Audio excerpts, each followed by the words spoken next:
Assalamualaikum warahmatullahi wabarakatuh. Innal hamdalillah wassalatu wassalamu ala Rasulillah Sayyidina Muhammad ibni Abdillah wa ala alihi wa mawalah. Amma ba'du.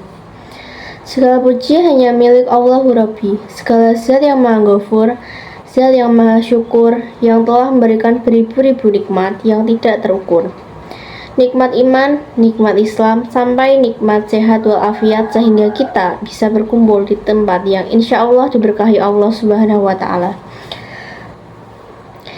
Seandainya lautan yang ada di muka bumi ini Allah jadikan sebagai tinta, lalu pepohonan-pepohonan Allah jadikan pena, dan dedaunan Allah jadikan kertas, niscaya ia tidak akan cukup untuk menuliskan nikmat yang Allah berikan kepada kita.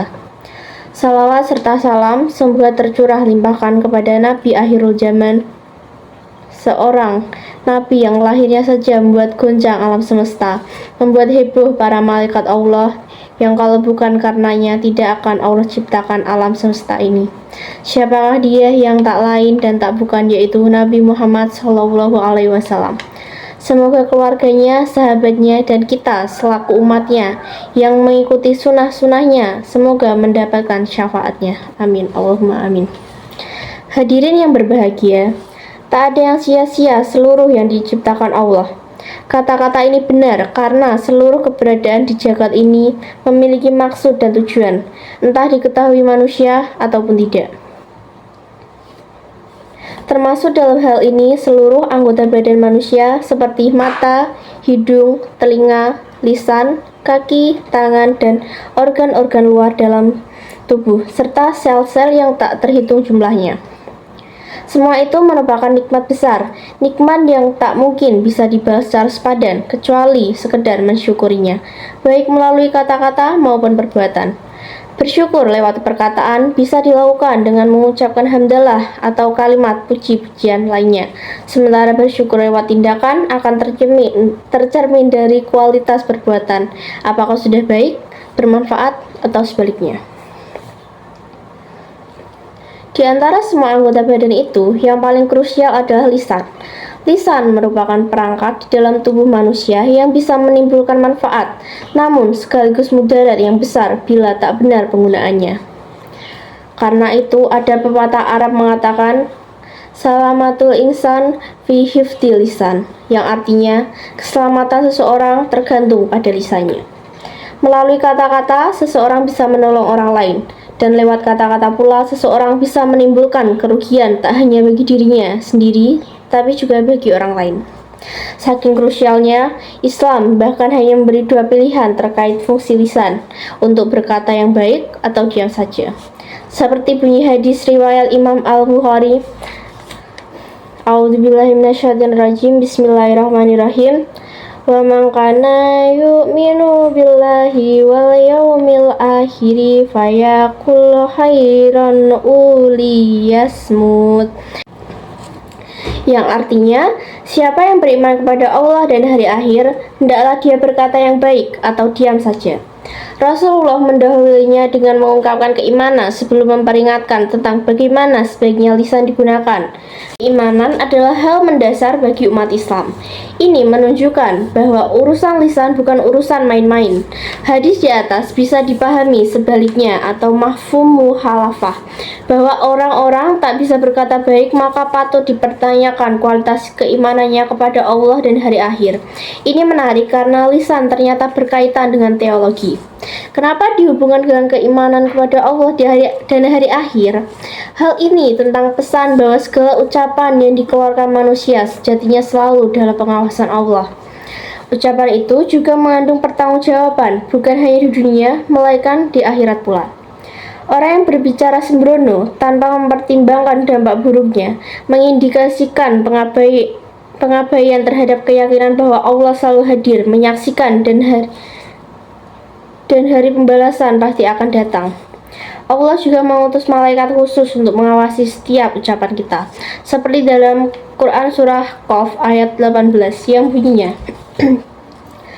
A'udzubillahi minasyaitonirrajim, Bismillahirrahmanirrahim. Ma ya'fidu min qawli illa ladaihi raqibun atid, yang artinya Tak ada suatu kalimat pun yang diucapkan, melainkan ada di dekatnya malaikat pengawal yang selalu hadir. Banyak hal kotor yang muncul dari lisan, seperti menggibah atau membicarakan keburukan orang lain. Gibah mungkin bagi sebagian orang asyik sebagai kembang obrolan, namun ia mempertaruhkan reputasi orang lain, memupuk kebencian, serta merusak kepercayaan dan kehormatan orang lain. Contoh lain adalah fitnah. Fitnah umumnya berujung adu domba hingga pertengkaran, bahkan pembunuhan. Sifat ini sangat dibenci Islam. Fitnah masuk dalam kategori kebohongan, namun dalam level yang lebih menyakitkan. Inilah relevansi manusia dikaruniai akal sehat, agar ia berpikir terhadap setiap yang ia lakukan atau ucapkan. Berpikir tentang nilai kebaikan dalam kata-kata yang akan kita ucapkan, juga dampak yang akan timbul setelah ucapan itu dilontarkan. Ini penting dicatat supaya kesalahan tak berlipat ganda karena lisan manusia yang tak terjaga. Politisi yang sering mengingkari janji itu buruk, tapi akan lebih buruk bila ia juga tak pandai menjaga lisannya. Penjabat yang gemar berbohong itu buruk, namun akan lebih buruk lagi bila ia juga pintar bicara, dan seterusnya. Rasulullah Shallallahu Alaihi Wasallam bersabda, Bismillahirrahmanirrahim. Inna ahwa fama akhafu alaikum ya'ti kullu munafikin alimul lisan, yang artinya, sungguh yang paling aku khawatirkan atas kalian semua sepeninggalanku adalah orang munafik yang pintar berbicara. Hadis riwayat At-Tabrani. Hadirin yang berbahagia, di zaman modern ini, ucapan atau ujaran tak semata muncul dari mulut, tapi juga dari status Facebook, cuitan di Twitter, meme di Instagram, konten video, dan lain sebagainya. Media sosial juga menjadi ajang ramai-ramai berbuat gibah, fitnah, tebar kebohongan, provokasi kebencian, bahkan sampai ancaman fisik yang membahayakan. Makna lisan pun meluas, mencakup pula perangkat-perangkat dunia maya yang secara nyata juga mewakili lisan kita. Dampak yang ditimbulkan juga sama, mulai dari adu domba, tercorengnya martabat orang lain, sampai bisa perang saudara. Karena itu, kita sebaiknya berhati-hati berucap atau menulis sesuatu di media sosial. Berpikir atau bertabayun menjadi sikap yang wajib dilakukan untuk menjamin bahwa apa yang kita lakukan bernilai maslahat atau sekurang-kurangnya tidak menimbulkan mudarat. Sekali lagi, ingatlah bahwa Allah mengutus malaikat khusus untuk mengawasi ucapan kita, baik hasil lisan kita maupun ketikan jari-jari kita di media sosial. Demikianlah kultum yang bisa saya sampaikan pada waktu ini.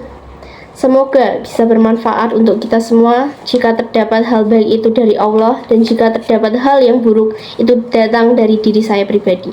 Mohon maaf atas semua kekhilafan dan tutur kata perbuatan dalam kultum hari ini. Semoga Allah terus membimbing kita ke jalan yang benar. Semoga kita bisa bertemu di lain kesempatan yang baik lagi.